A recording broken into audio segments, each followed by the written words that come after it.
I think we're ready for a good test right now. You know, I think we won 5 in a row. You know, I don't know if any of those teams have been real highly ranked. Thinking forward that, you know, Oklahoma's a team that you can't sleep on. You know, on paper, we're probably a slight favorite, but again, it's a team that we can't sleep on. We've got to be ready to go. They're a well-coached team, and we can't look past them because Sunday's obviously something that I think that we've circled on our calendar maybe twice when you normally circle things once.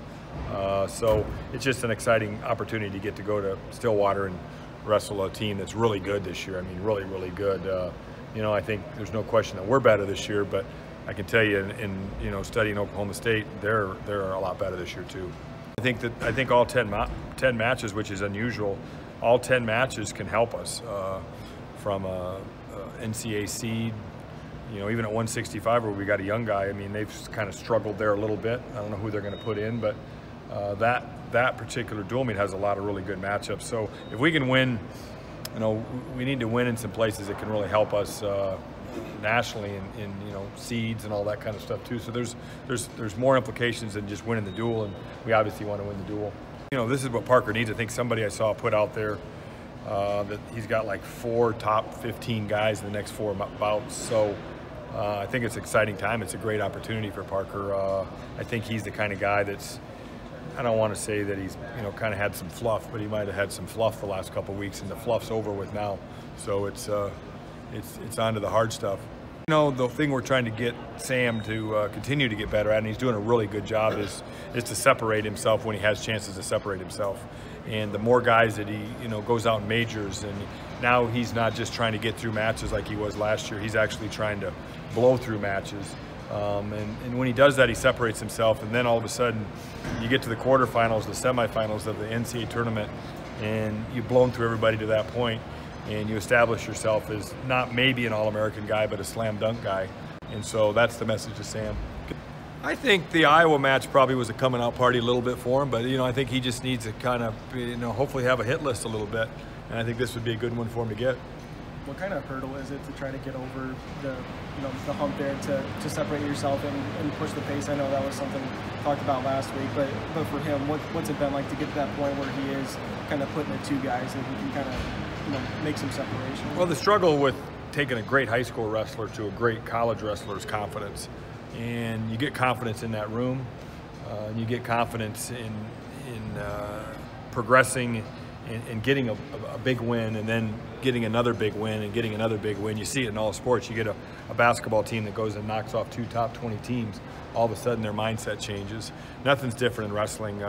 You go out and you start beating some top 10 and top 15 ranked guys, and now all of a sudden you come in and you step into practice and your mojo's a little different.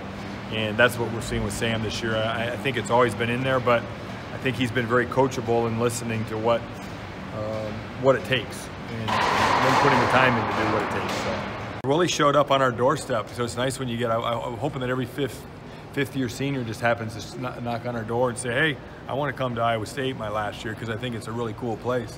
But that's kind of what happened. And obviously Willie's got some, you know, his father's fighting some illness right now, and Willie wanted to be close to home. So we were probably in the right place at the right time. And but he's been a great marriage for us, and just a super guy that, you know, really, to be quite honest, I told somebody here today, I really feel like we're finally getting to coach Willie, because he didn't have a lot, you know, he didn't go to the scuffle, so we didn't get to see that national level competition like we wanted to. So now that we're getting some national level competition, we're kind of getting a feel for him a little bit. A funny guy, he's a upbeat guy, a super positive guy. He's got that old man wisdom. So it's kind of like old man, or I don't want to say it, Grandpa Willie and everybody else right now.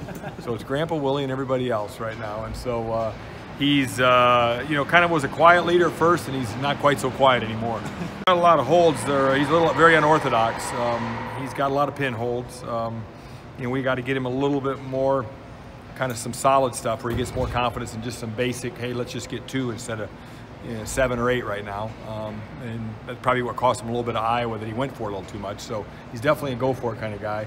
But he provides a variety of holds. Let's consider, so far they've done a really good job with it. I wanted to go out east and kind of get on a road trip, and it ended up being a little bit longer road trip because Ryder pushed the day back, a match a day earlier. So it was a little longer road trip than it was initially planned, but you know, it's January, you're grinding, baby. And so we're grinding. Just gotta look at the next one, you know. If you're professionals, you know, if the Cowboys get beat on Sunday, they can't think about it on Monday. You gotta be looking at the next one. And so if we're gonna be professionals and we're gonna train like professionals, we gotta think like professionals. So we gotta get to the next event and learn from the last one. I mean, the great thing about losing is if you lose the right way, it gives you great focus. And you know exactly, hey, I gotta go work on this Monday. Where sometimes winning Monday, you just, oh yeah, I'll just kind of show up. But Monday's a chance to get better, and Tuesday's are really a chance to get better. I think Austin's the kind of guy that will make adjustments. I mean, I saw adjustments at West Virginia. I mean, the guy that he wrestled at West Virginia was much better than the guy he wrestled at Ryder. Yeah. You know, in wrestling terms, he just got caught. But still, when you get caught at the national tournament, the Big 12 tournament, you're in the consolations or you're out of the tournament. So, you know, he's got to tighten some things up. You got to think he's still a freshman in college, and so you go out there and you shoot a little too far out, and the guy whips you to your back. And you're not going to get the call on the road. Was he pinned when the referee hit the mat? Yeah, maybe, maybe not. But when you're on the road, you better expect when you get thrown to your back, you're probably going to get pinned. So just a place he's got to learn not to be. Technically, you know, when you got 10 guys, everybody's kind of brings in a different thing. So we'll break it down individually. It's probably too broad of a question for me to get into X's and O's, but you know, they're going to be well conditioned. So we got to make sure that we're in there for all 7 minutes. That's probably the main takeaway from Oklahoma.